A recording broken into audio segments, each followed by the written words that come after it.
Oke, silakan teman-teman cek. Yang pertama adalah teks tentang pandemi coronavirus. Pada teks tersebut yang diminta adalah gagasan pokok paragraf pertama. Jadi teman-teman fokuskan mencari ide pokok pada paragraf pertama.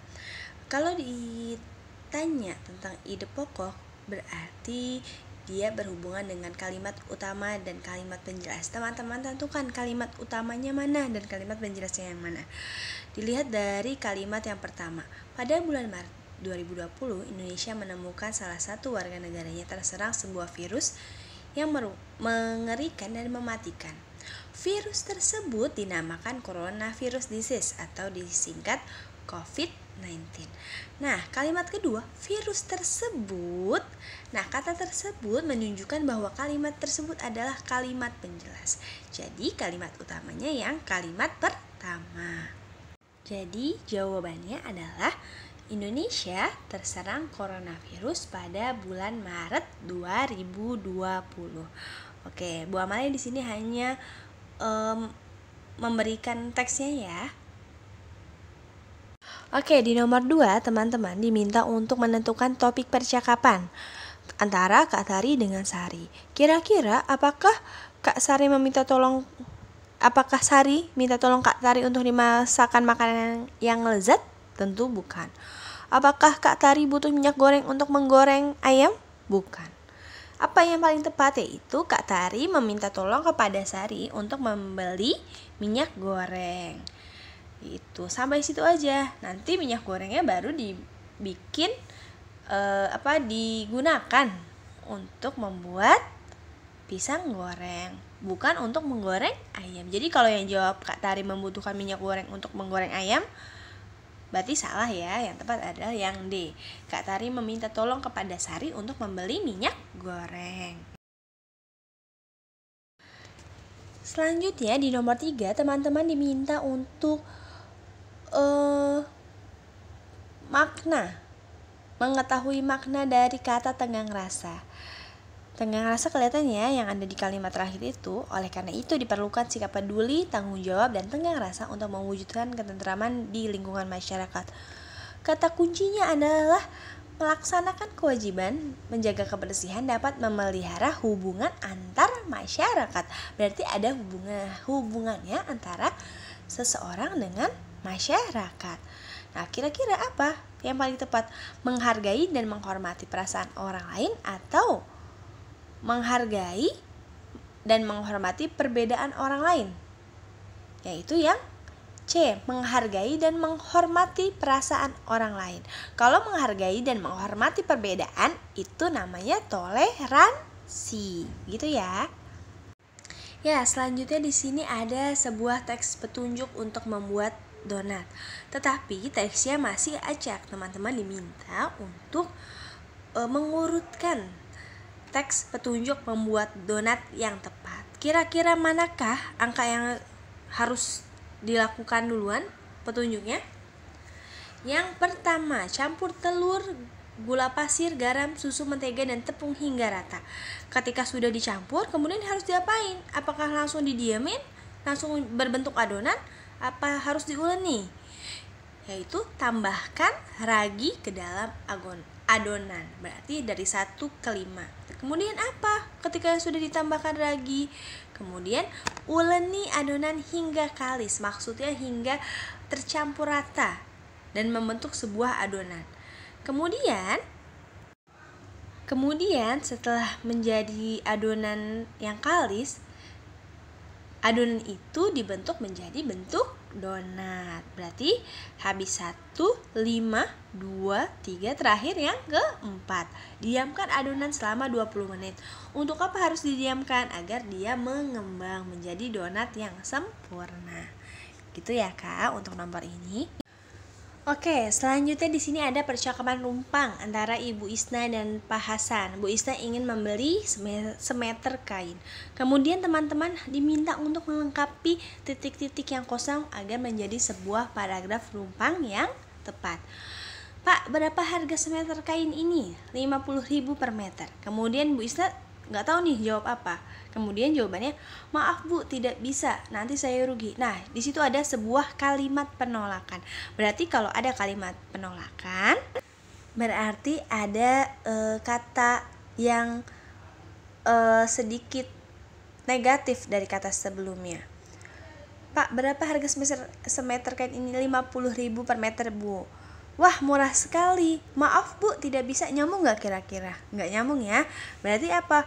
Ah, mahal sekali. Boleh kurang ya? Maaf Bu, tidak bisa. Nanti saya rugi. Nah, di situ ada penolakan untuk membeli kain dengan harga 50.000 per meter. Kemudian Pak Hasan sebagai penjual juga nggak mau rugi dong. Maaf Bu, tidak bisa. Nanti saya rugi. Insya Allah Bu Amalia tahu teman-teman bisa mengerjakan ini ya. Dicari kira-kira manakah kalimat yang memungkinkan agar menjadi percakapan yang padu, yang nyambung ya, dikira-kira. Insya Allah teman-teman bisa. Selanjutnya di sini ada sebuah kutipan teks pidato. Teman-teman diminta untuk melengkapi kalimat ajakan yang tepat. Wah, dari tadi adanya paragraf rumpang, pidato rumpang, kemudian ada percakapan rumpang. Teman-teman diminta kira-kira apa sih yang cocok untuk melengkapi? Ingat ya, di sini dimintanya adalah kalimat ajakan, berarti kalimat yang persuasi, yang mengajak seseorang untuk melakukan sesuatu. Oke, di awal di sini ngomongin tentang peringatan Hari Kartini sebagai penghargaan terhadap kaum perempuan yang telah berjuang melawan ketidakadilan dalam memperoleh pendidikan. Berkat perjuangan Kartini, kaum perempuan dapat memperoleh pendidikan. Nah, kalau dari ABC ada kata marilah. Itu sudah sebagai kode tuh. Marilah kita bersama-sama meneladani perjuangan kaum perempuan dalam memperoleh haknya, ya. Hak apa? Hak untuk perjuangan kaum perempuan agar setara seperti laki-laki. Kalau ada teks rumpang yang harus teman-teman perhatikan adalah isinya, kemudian instruksinya, nyambung atau enggak. Kalau dimintanya kalimat aja kan berarti lihat kalimat kata-kata persuasifnya. Marilah, ayolah, gitu ya Kak. Selanjutnya di sini teman-teman diminta menunjukkan sifat tokoh Rudi. Tokoh Rudi kayak gimana? Pemberani, sombong, jujur, atau ceroboh teman-teman kira-kira? Apa? Ceroboh. Kenapa ceroboh? Karena dia bisa terjatuh. Kenapa dia bisa terjatuh? Karena dia tidak fokus. Dia hanya fokus untuk ngejar layangan. Kepalanya menongak ke atas sehingga dia terjatuh dan terkilir. Selanjutnya teman-teman ditanya, mengapa Rudi tidak masuk sekolah selama beberapa hari? Kenapa sih Rudi bisa gak masuk? Tentunya teman-teman harus baca dan pasti ada jawabannya pada teks. Jawabannya adalah Rudi mengalami kecelakaan saat mengejar layang-layang yang menyebabkan kakinya terkilir. Bukan hanya Rudi terjatuh saat bermain layang-layang, karena dia lagi gak main layangan kan, tapi dia lagi mengejar layang-layang. Selanjutnya di sini ada sebuah pantun. Teman-teman diminta untuk mencari pesan yang terkandung. Berarti pesan yang terkandung harus sesuai dengan isinya. Isinya apa? Tiada guna sombong dan takabur, hanya dapat melukai hati sesama. Jadi kalau ada orang yang sombong dan takabur, berarti dia dapat melukai hati sesama atau hati orang lain. Jadi jawabannya yaitu memiliki sikap sombong dan takabur dapat menyakiti hati sesama. Harus sesuai dengan isi dari pantun yang mana, yaitu baris ketiga dan baris keempat. Oke, di PG nomor terakhir, di sini ada teks yang tadi pandemi coronavirus, tapi diminta kesimpulan dari paragraf kedua. Berarti keseluruhan isi. Di paragraf kedua dia lagi ngomongin apa? Gejala. Kemudian virus corona dapat menyebar dengan sangat cepat. Kemudian karena dia sangat cepat, harus diadakan pencegahan agar terhindar dari infeksi. Jadi jawabannya adalah virus corona sangat mudah tersebar sehingga perlu diadakan pencegahan untuk mengurangi infeksi penyakit tersebut. Penyakit tersebutnya penyakit apa? Penyakit coronavirus. Nah gitu ya Kak ya, jadi harus dilihat isi keseluruhannya. Dia lagi ngomongin apa? Di awal, di akhir, kemudian digabung. Manakah yang paling lengkap? Jadi kalau kesimpulan, cari kalimat yang paling lengkap ya. Selanjutnya di sini ada sebuah teks tentang kerupuk catak. Teman-teman diminta untuk menuliskan ide pokok pada paragraf pertama. Ingat, yang diminta adalah ide pokok paragraf pertama, bukan paragraf kedua apalagi ketiga. Ya, fokus ke paragraf yang pertama. Cek pada paragraf pertama. Di kalimat pertama dia ngomongin kerupuk catak adalah kerupuk yang dibuat dengan menggunakan bahan baku paru-paru ikan.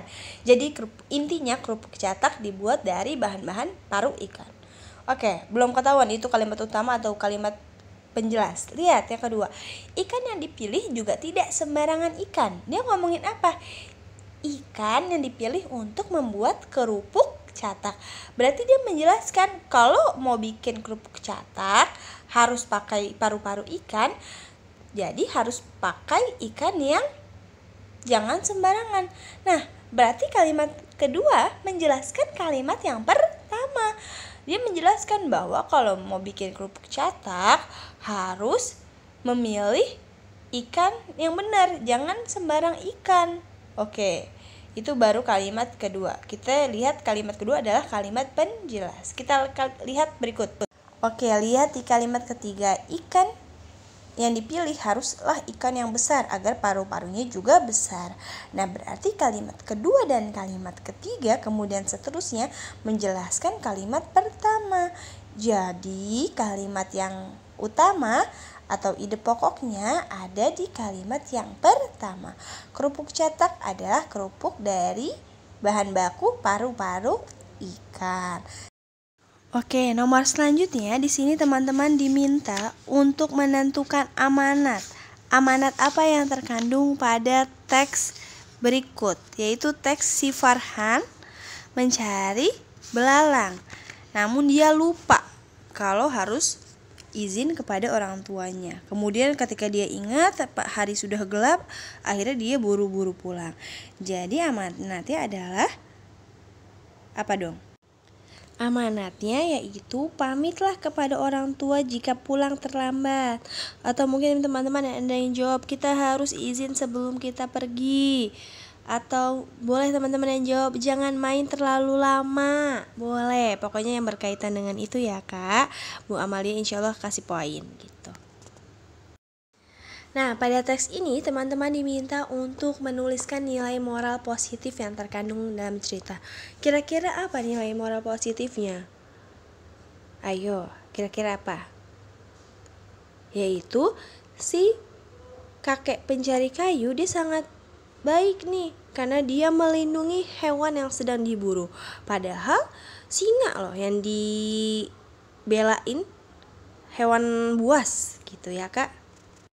Meskipun singa hewan buas, dia tetap berusaha melindungi agar tidak diburu oleh si pemburu. Jadi nilai moral positifnya adalah berusaha melindungi hewan yang sedang diburu oleh para pemburu. Gitu ya Kak.